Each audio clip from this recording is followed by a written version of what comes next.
Right now, though, it's Game Junkie Gerard Campbell talking about the hot game of the moment. Or is it? Is it worth your pingers? Mass Effect 3 with Gerard Campbell at stuff.co.nz. Morning, Gerard.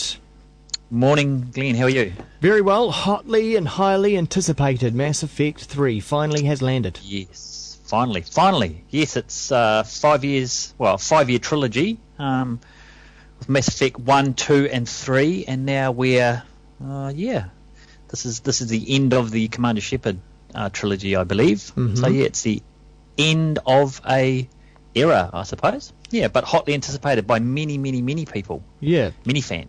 So, I got a very short preview of it a couple of months ago. I haven't had time to have a full hands-on. But the new features, of course, was using, on the Xbox, the Connect features where you can shout out commands and that sort of thing. But is the game bigger than that?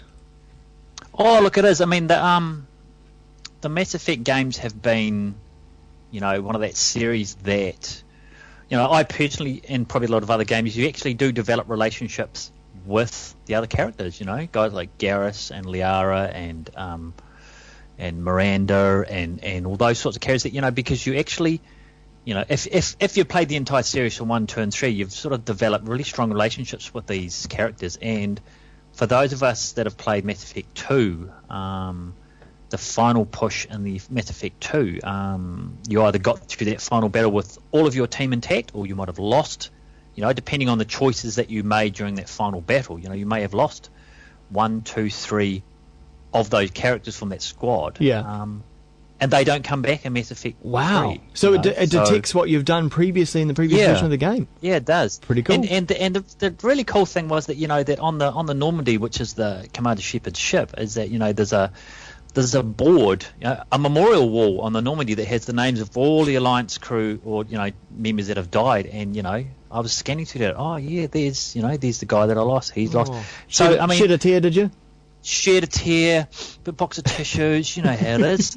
But, the Mass Effect games right from the very beginning have been strongly about choice. They've, that you either take a sort of a Paragon or a Renegade stance. I guess a Paragon, is the the more measured, the more calm, the more even-tempered sort of take, and the Renegade is, you're quite happy to throw a punch if you have to. You're prepared to make the tough decisions. So the whole, the whole series, and of course the whole series dealt with the Reapers and the Collectors and these alien races. And Mass Effect 3 is a culmination of, essentially it's the war to end all wars now. The Reapers, this huge big alien presence, are systematically wiping out civilizations in the galaxies, and it's up to Shepard, whether you play as the he ship or she ship, the female ship or the male ship. It's up to you to unite all the races in the Alliance, or unite all the races in the galaxy to get to build this huge big armada that you can take on the Reapers, and to uncover the old Prothean technology plans and knowledge that the Alliance can build a giant weapon called the Crucible, which is understood to be able to destroy the Reapers. So the game is it follows a similar format to the other two games. You use this galaxy map, you travel to planets, you have to fight Reaper forces or the evil Cerberus forces. Find your goals, collect this person, do this, and then come back. And throughout the game, you develop up your forces and develop your, armada for that final push against the Reapers at the end of the game. So how did you find the implementation of Kinect into the game? Did you find yourself using it, or was it a bit of a gimmick? Well, I did use it, and it's pretty cool. I mean, it is good to be able to, because I think you've had a bit of a hands-on as well. It's good to be able to, call out a command to get a teammate to do a certain thing. But I think probably because I'm more used to using a controller, I did tend to fall back on using the controller all the time. Just because I guess for me it felt more natural because that's what you're used to. Pulling up I played it on 360, so pulling up the, pressing the right bumper, which would bump up your powers menu, so you could allocate powers to your teammates. So I think it's not necessary for the enjoyment of the game. Yeah. But I think it's a nice little feature which shows. I'm going to cough. A nice little feature which shows where the Kinect technology, the voice commands can actually go, and it'll be interesting to see how other developers in the future implement that technology, whether it seamlessly fits in or it feels a bit of a gimmick. Okay, now the game hasn't been without its controversy and talk online, so keep us up to date with that.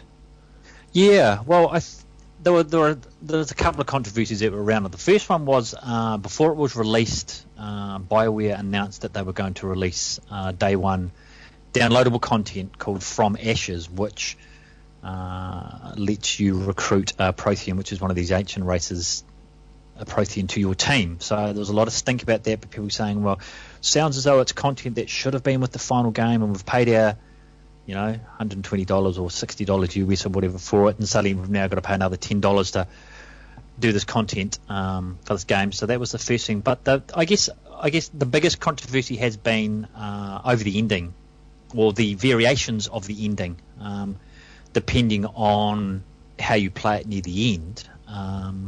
It caused a lot of stink because it isn't the ending that gamers were expecting. I don't think it's not.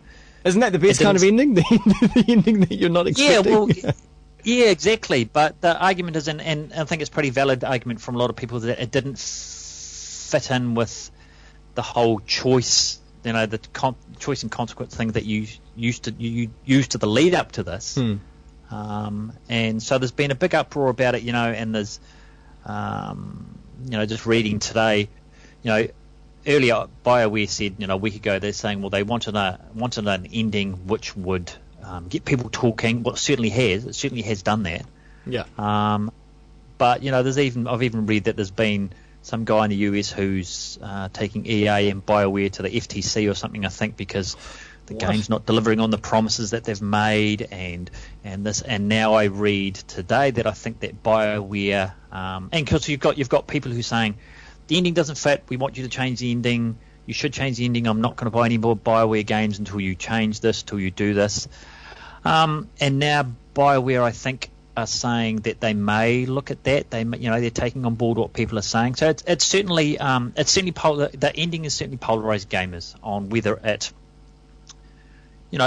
without spoiling anything for anybody who hasn't finished it, it's certainly not a cupcakes and roses ending. Okay. There's no sort of walk into the sunset on a donkey and wave bye-bye sort of thing.